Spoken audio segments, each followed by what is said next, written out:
Okay, let's dive into this. Welcome to The Explainer. Have you ever held on to a grudge for so long that, honestly, you kind of forgot why you were even mad in the first place? Or maybe you just find yourself endlessly frustrated by someone in your life, totally convinced that they are completely incapable of change. Well, what if the root of that frustration isn't actually their behavior, but a fundamental glitch in how our human brains process time and identity?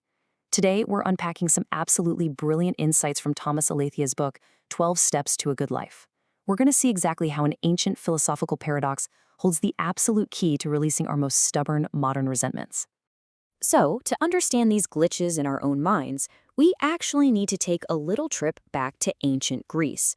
According to legend, the great hero Theseus sailed this magnificent ship to Delos to honor Apollo. And for centuries, the Athenians preserved this very ship in the harbor.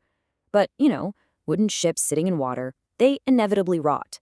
So, over the centuries, as a plank would decay, the Athenians would carefully swap it up with a brand new piece of timber. Year after year, decade after decade, pieces were continuously replaced, and eventually, this huge question arose. If literally every single wooden part of the vessel has been replaced over the centuries, is it actually still the original ship? This is the famous ship of Theseus. It's a brilliant thought experiment, and philosophers have been using it for thousands of years to really study the persistence of personal identity over time. Because think about it, if the components of a thing are constantly changing, at what exact point does it become an entirely new entity?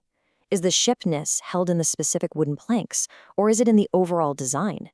Now you might be wondering, okay, this is a fun riddle, but what on earth does it have to do with my daily stress and resentments? Well, the answer is pretty much everything. Because what we do with this old wooden ship is exactly what we do with the people around us. Section 1. The psychological trap, time-binding errors. Let's move to this and see how this builds, pivoting from ancient wooden ships to the reality of human psychology and cognitive distortions. So, how exactly does a wooden ship relate to human psychology? The source text identifies the specific cognitive trap called a time-binding error. This is basically when we fail to recognize that entities, especially people and situations, change over time. We completely mistakenly assume that a person is permanently static. It's like our brains just glitch. We take this mental snapshot of someone based on a past event, and we literally freeze them in that exact moment forever.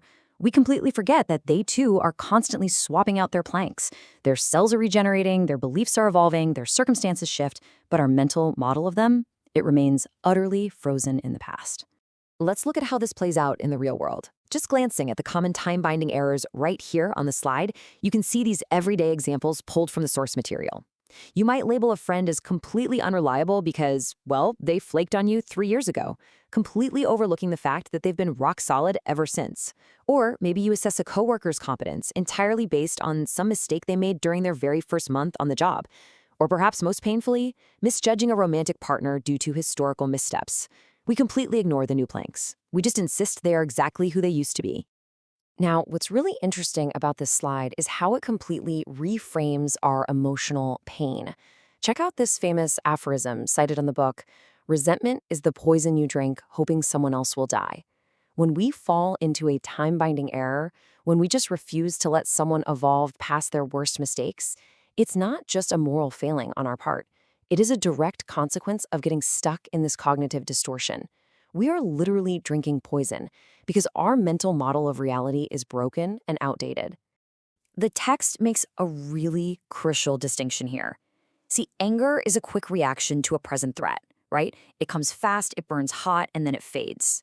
But resentment is long-haul anger. It doesn't just burn, it corrodes.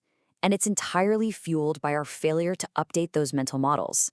It's this slow, obsessive dwelling on past events that completely drains your energy. Resentment essentially keeps you shackled to a version of reality that simply doesn't exist anymore. Moving on to Section 2, the practical tool, dating your thoughts. So how do we actually fix this mental glitch? The book introduces a concept from general semantics called dating your thoughts. And no, obviously we aren't taking our thoughts out to a romantic dinner. We're applying a temporal timestamp to them to cure this exact issue. And this brilliantly illustrates the point. The author uses his own life as an example. He openly admits he made a ton of mistakes back in the day. But instead of globally labeling himself a failure, he dates the thought. That was Thomas' 1998. The person he is now is Thomas 2023, who is writing a book to help people. By simply attaching a year to the identity, he instantly breaks the time-binding error. He acknowledges the ship has new planks, viewing his identity dynamically rather than statically. Dating emphasizes that individuals transform over time, and this is the ultimate key to facilitating forgiveness. When you attach a specific date to your memory of someone, you are actively separating their past actions from their present identity. You're basically reminding your brain that, hey, my partner in 2015 who made that terrible financial decision is absolutely not the same entity as my partner today who's sitting across the table from me right now. It untangles their past behavior from their permanent identity.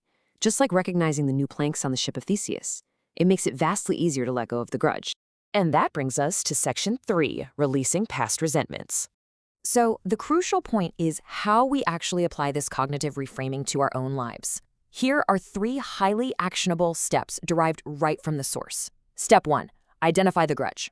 Just pull it right out of the shadows. Note exactly what they did and how it felt. Step 2, name the person. Say it out loud, write it down, whatever works. My friend in 2018 betrayed my trust. And step 3, acknowledge their capacity for change today. You have to recognize the passage of time, their brain chemistry, their experiences, it's all shifted. Just like that ancient ship, the exact person who hurt you back in 2018 effectively doesn't exist anymore. By doing this, you're actively choosing to embrace a changing reality. To wrap up this explainer, I want to leave you with this really powerful question to reflect on. Are you still punishing a version of yourself or a version of others that no longer exists? Because if you're stuck in a time-binding error, you are basically fighting a ghost. The ship has sailed, the planks have been replaced. Start dating your thoughts, recognize the incredible human capacity for transformation, and let's finally put down that poison. Thank you so much for joining me today.